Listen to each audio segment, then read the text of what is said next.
Place maintenant au focus du jour, focus consacré à la situation de ces migrants qui traversent presque chaque jour la Méditerranée pour l'Europe en quête d'une vie meilleure. Ce vendredi, Ban Ki-moon est à Paris pour aborder le sujet avec François Hollande. De son côté, le Parlement européen, un débat de possibles mesures supplémentaires face à cet afflux. Des Européens visiblement débordés par la situation. C'est le cas de l'Allemagne. Tous les centres d'accueil du pays sont complets. Alors les autorités et les organisations humanitaires explorent de nouvelles pistes pour héberger ces migrants, comme vous allez le voir dans ce reportage signé Anne Maillet, Yon Casado et Suzanne Gelsen-Leuchter. Chaque fois qu'il en a l'occasion, Karim révise ses leçons d'allemand avec sa colocatrice Mareike. Tu comprends ce que ça veut dire ? Ça fait longtemps que je ne t'ai pas vu. Une vie qui ressemblerait presque à celle d'un étudiant. Mais Karim est sans papier. Originaire du Sénégal, il a traversé l'Italie pour rejoindre l'Allemagne. Après 2 mois passés dans la rue, il a trouvé ce logement grâce à une initiative privée. On vit mais très tranquillement. Le matin, on se réveille, on mange ensemble. Des fois, je pars à l'école ou cherche du travail. C'est une grande chance pour moi et c'est une opportunité aussi de, comme on dit, d'apprendre la langue. Faire le lien entre les particuliers qui disposent d'une chambre libre et les réfugiés, l'idée est venue à Mareike et ses amis il y a quelques mois en réponse au nombre croissant de demandeurs d'asile. On voulait faire quelque chose et on s'est dit que ce serait bien que les réfugiés aient la possibilité de vivre en colocation. C'est comme ça que nous avons eu l'idée de ce site. Mais on ne s'attendait pas à un tel écho. 520 personnes se sont déjà manifestées pour proposer une chambre. Un site pour afficher sa solidarité, mais aussi dénoncer la politique d'hébergement des demandeurs d'asile. Les centres d'accueil sont en effet débordés, les conditions de vie de plus en plus précaires. Ce jour-là, dans le quartier de Bourg, à Berlin, les habitants font la queue pour découvrir un petit village de containers installé dans l'urgence. 480 réfugiés seront logés ici, une construction qui fait polémique depuis des mois. Ce que je trouve terrible, c'est que ce genre de solution soit nécessaire. C'est quand même triste de devoir parquer les gens dans des conditions pareilles. Moi, ça m'inquiète pour mes enfants. J'ai peur de la criminalité. Je ne sais pas si tout est vrai, mais de ce qu'on voit à la télévision, ça se passe mal dans les autres endroits où il y a déjà ce type de containers. Pour Berlin, c'est déjà le 3e village de containers. Mais ici, on en a bien conscience. Pour les réfugiés comme pour les habitants du quartier, ce genre de solution ne peut être que provisoire. On a sous-estimé les chiffres pendant longtemps et on est obligé aujourd'hui de rattraper ce temps perdu. Le nombre de réfugiés va continuer à augmenter et il faudra bien construire de nouveaux centres. Mais je ne pense pas qu'on verra encore plus de containers. Dans toute la ville, des immeubles sont réquisitionnés pour accueillir les réfugiés. Yvonne Liske travaille pour l'une des institutions chargées de leur hébergement. Ici aussi, les capacités ont augmenté, mais on mise surtout sur l'aide de bénévoles pour faire face. La hausse du nombre de demandeurs d'asile est énorme et nous faisons tout ce qui est possible pour y répondre. Mais nous avons vraiment besoin de l'aide des bénévoles.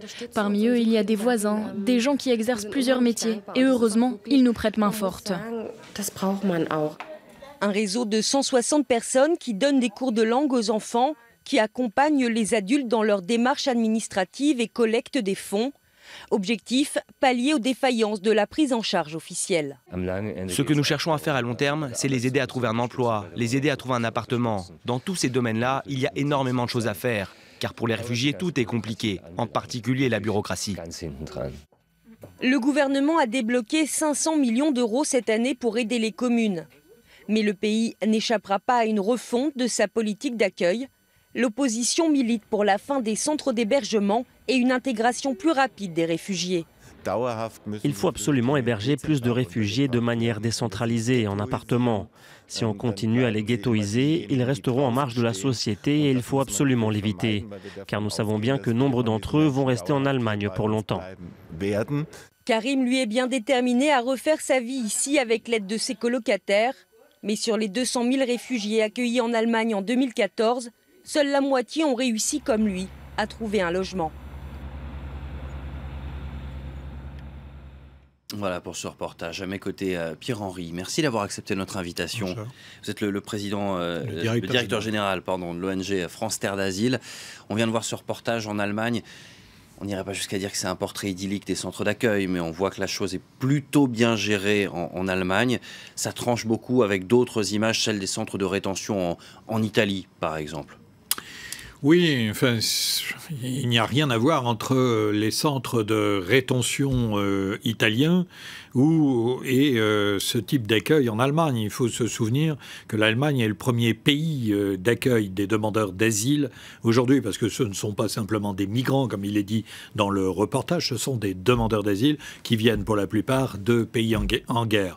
Et pendant que, par exemple, la France accueille 60 000 demandeurs d'asile, l'Allemagne en accueille 200 000. Pendant qu'en 2014, 40 000 Syriens ont demandé l'asile à l'Allemagne, 3 000 l'ont demandé à la France. Donc il y a une volonté politique manifeste en Allemagne de faire face à la fois à cet afflux de demandeurs d'asile et de le faire plutôt dans la dignité. Alors bien évidemment, cette arrivée interroge les capacités d'accueil du pays. Vous avez vu qu'il y a des préfabriqués qui sont mis en place et qui privilégient un accueil massif dans lequel il ne peut y avoir à terme qu'un certain nombre de problèmes, parce que ce sont des solutions dégradées. Mais je précise également que cela vaut mieux que de rester à la rue, comme on le voit encore trop souvent dans notre pays, avec un certain nombre de gens qui sont véritablement à la rue, sous le métro aérien à Paris, dans la plupart des grandes villes, ou par exemple à Calais, qui est la sortie de l'espace Schengen. Ou dans des parcs, comme on peut le voir. Ou dans des parcs, évidemment. Il y a une réponse européenne au niveau de la Méditerranée. Pourquoi est-ce qu'il n'y a pas de coordination européenne pour accueillir ces gens en Europe ? Mais écoutez, je pense qu'il faut vraiment interroger les États membres de l'Union, parce que lorsque l'on parle de l'Union européenne, en réalité, on parle des 28 États membres. Il n'y a pas de solidarité entre ces États. Et cela fait près de 3 ans maintenant qu'on laisse l'Italie se débrouiller seule. Et que l'Italie ne pouvant le faire, il y a un certain nombre de mouvements secondaires qui se déroulent au niveau de l'Union européenne, avec des gens qui se trouvent en errance. Et il me semble que l'Union européenne a à la fois un devoir d'accueil et un devoir de solidarité, ce qui est loin d'être le cas aujourd'hui. Mais je précise également que la question méditerranéenne n'intéresse pas simplement l'Union européenne. Ça intéresse l'ensemble de la communauté internationale. Ce qui se passe en Méditerranée, bien sûr, doit amener une réponse de l'Union européenne, mais c'est l'ensemble de la communauté internationale qui doit s'y mettre, parce que tout simplement ce qui se joue aussi en Méditerranée, d'une certaine manière, c'est aussi un peu la paix du monde. Du moins, le chaos du monde amène un certain nombre de situations où des personnes tentent le passage à toute fin, parce que tout simplement, il n'existe pas de solution de migration légale suffisante pour accéder à l'Europe aujourd'hui. Et du coup, on nourrit d'une certaine manière les passeurs et les réseaux de traite d'êtres humains. Justement, les choses sont en train de changer visiblement en Méditerranée. Les réseaux de passeurs en Tunisie, par exemple, étaient plutôt artisanaux, avec des petits bateaux pendant très longtemps. Aujourd'hui, ce sont plutôt des trafics d'êtres humains organisés en Libye. Est-ce que ça ne peut aller qu'en s'empirant ? Écoutez, tant que la situation en Libye est celle que l'on connaît, c'est-à-dire en réalité il n'y a plus de structure d'État, il y a un affrontement entre factions rivales, et Daesh est présent en Libye. Donc cette situation ne peut que continuer.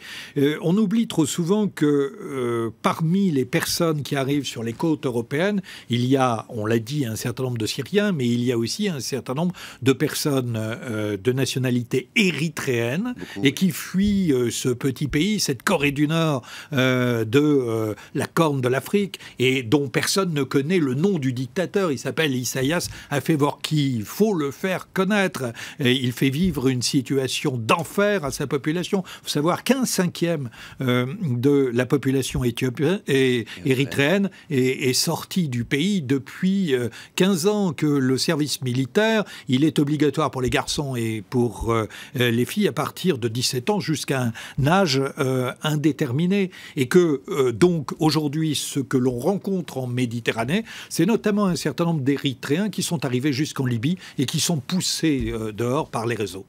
Merci beaucoup d'avoir été notre invité. Pierre Henry, directeur général de l'ONG France Terre d'Asile.